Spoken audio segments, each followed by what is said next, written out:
بسم اللہ الرحمن الرحیم. ڈاکٹر بصیر قاضی میرا نام ہے, سینئر ایسوسیٹ پروفیسر ہوں بحری یونیورسٹی میں, اور جیسا انہوں نے بتایا مجھے بھی فخر تو نہیں ہے لیکن باہری سے تعلیم حاصل کی ہے اور پی ایچ ڈی جو ہے میری گورننس کے اندر ہے.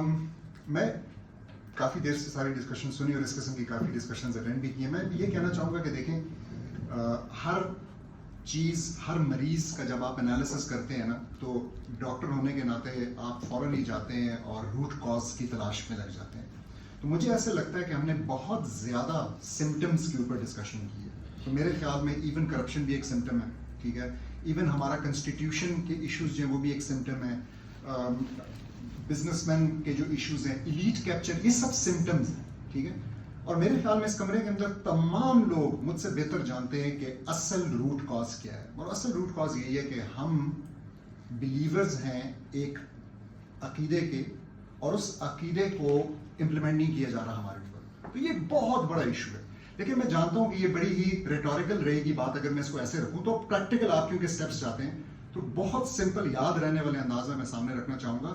کیپٹلسٹ, ہم اکانومی کی کیونکہ بات کریں تو کیپٹلسٹ اکنامک سسٹم ٹاکسک ہے, TOXIC, ٹی, اور میں ایک ایک چیز کی بڑی دلیل کے ساتھ بات کرنا چاہوں گا. سو ٹی از ٹیکسیشن, جو کہ وہاں پہ ریگریسو ہوتی ہے. تھوڑی سی یہاں پہ بات ہوئی لیکن یہ بہت بڑا مسئلہ ہے.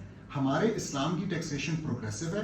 ہم جو ہے نا ایکیومولیٹڈ ویلتھ کے اوپر لیتے ہیں اور کچھ خاص طریقے سے لیتے ہیں. وہ لوگ آپ جانتے ہیں کہ انکم کے اوپر لیتے ہیں. اس کے جو ایشوز ہیں, جیسے انہوں نے بہت اچھے طریقے سے ہائی لائٹ کیا, غریب بچہ بیمار تو چھوڑیں, جو خودکشی کے لیے رسی خرید رہا ہے وہ بھی ٹیکس دے کر خودکشی کرے گا, ٹھیک, جو کہ آج کل انفارچونیٹلی بہت زیادہ ہونے لگا ہے.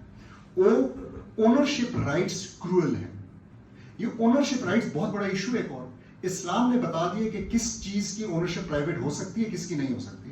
المسلمون شرکاء فی ثلاث, الماء والکلاء والنار. تو تین چیزوں کی تو ہو ہی نہیں سکتی. مسلمان اس میں, یا اس میں الناسوں کا بھی ذکر کیا گیا کہ وہ تمام کے لیے کلیکٹیو ہے. تو یہ جو انرجی ریسورسز کی پرائیویٹائزیشن ہے, اس کی اسلام میں اجازت ہی نہیں ہے. تو نہ یہ سعودیوں کا تیل ہے, نہ یہ بختیوں کی گیس ہے, نہ یہ ہو نہیں سکتا, ٹھیک ہے. یہ دوسرا. اور پھر اونرشپ کے اندر ایک اور ایشو بھی ہے کہ یہ جو لینڈ ہمارے پاس ایکسٹرا پڑی ہوئی ہے, ہم جانتے ہیں رسول اللہ صلی اللہ علیہ وسلم کی حدیث ہے, اگر 3 سال تک کلٹیویٹڈ نہیں ہے لینڈ, آپ لیتے ہیں کسی کو دیتے ہیں کہ کلٹیویٹ کر دیں. یہاں پہ لوگ جو ہے ڈینگے مارتے ہیں کہ ہمارے پاس اتنی لینڈ پڑی ہوئی ہے جس کے اندر 7 ریلوے اسٹیشن ہے, تو اس سارے کی کوئی گنجائش نہیں. تو اونرشپ سے ریلیٹڈ یہ 2 پوائنٹ.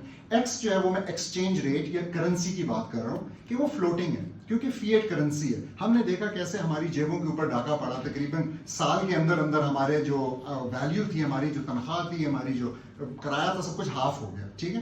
یہ اسلام اس کی اجازت نہیں دیتا. اس پہ میں نے بڑا ڈیٹیلڈ ایک آرٹیکل لکھا ہوا ہے میرے بلاگ mindseeds.com کے اوپر پڑھا ہوا ہے. تو اس کی بھی اسلام اجازت نہیں دیتا. تو ایکسچینج ریٹ, ہمیں سونے اور چاندی کی بیس پہ کرنسی کے اوپر واپس آنا پڑے گا. بہت سے اختلافات ہوں گے لوگوں کے, لیکن یہ اکیڈیمک ڈسکشن نہیں ہے. میں آپ لوگوں کے سامنے اس وقت اکیڈیمک ڈسکشن نہیں رکھ رہا, یہ قرآن و سنت کی بات ہے. پھر آئی انٹرسٹ بیسڈ اکنامکس. تو جب تک ہم انٹرسٹ بیسڈ اکنامکس کرتے رہیں گے, ہم کیا خیر کی امید کر رہے ہیں؟ مجھے واقعی نہیں سمجھ میں آتی کہ اس ڈسکشن کی بھی کیا ضرورت ہے. جب ہمیں پتہ ہے کہ ہم یہ سب کچھ غلط کر رہے ہیں تو اس ڈسکشن ہم یہ ختم کر دیتے ہیں, مسئلہ حل ہو جائے گا. اور آخر میں سی, کمپنی اسٹرکچر. تو کمپنی اسٹرکچر فلاڈ ہے.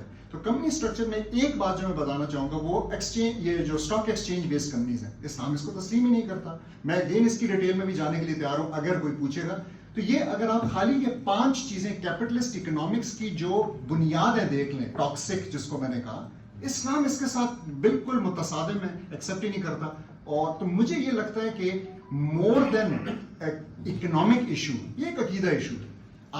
اچھا, اور اگر یہ محفل اس بات کے لیے ولنگ نہیں ہے, یہ محفل, تو پھر بھول جائیں کہ پارلیمنٹ ہوگا, پھر بھول جائیں کہ چیف آف آرمی اسٹاف ہوگا, پھر بھول جائیں کہ ہمارے جو وہاں پہ میٹنگز بڑے لیول پہ ہوتی ہیں, کیونکہ وہ تو بینیفیشریز ہیں. یہاں مجھے ایک بھی بینیفیشری نظر نہیں آ رہا. ہاں, ہلکے پھلکے ہم سب لوگ جو ہے نا middle class, upper middle class کے ہوں گے, لیکن بینیفیشری کوئی بھی نہیں ہے. ہم میں سے کسی کے بھی کروڑوں روپے بینک میں نہیں پڑے اور اس کو سود آ رہا ہے. ہم میں سے کوئی بھی آئی پی پی کا مالک, کوئی بھی بینک کا مالک یہاں نہیں بیٹھا ہوا.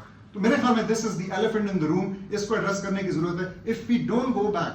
اچھا, ایک اور بات, ہمارے واپس اسلام پہ جانے کی, اسلام کے نظام پہ جانے کی وجہ ہرگز بھی یہ نہیں ہونا چاہیے کہ اس میں بھی ہمارا اکنامک بینیفٹ ہے. میں نے اس کو پیش تو ایسے کیا, لیکن آنیسٹلی دا مین ریزن اس کہ ہم نے اللہ سبحانہ تعالیٰ کے عذاب سے اپنے آپ کو بچانا ہے. ہم نے ثبوت دینا ہے کہ ہم نے اسلام کو واقعی قبول کیا بھی ہے کہ نہیں, ہم جو ہے نا سبمٹ واقعی کر بھی رہے ہیں یا نہیں کر رہے. اور آخری بات میں صرف یہ کہنا چاہوں گا کہ میں جوان نہیں ہوں, یہ کوئی جذباتی بات نہیں ہے. میں ابھی اسی مہینے میں اپنے 49ویں سال میں داخل ہوں. تو اٹس ایکچولی سم تھنگ جو کہ میں اپنی آخرت کی تیاری کی وجہ سے بول رہا ہوں, ناٹ بیکاز آف کوئی جوش وجہ سے. جزاک اللہ خیر, بہت شکریہ. جی ڈاکٹر صاحب جزاک اللہ خیر, آپ نے اپنے کمنٹس دیے. اصل میں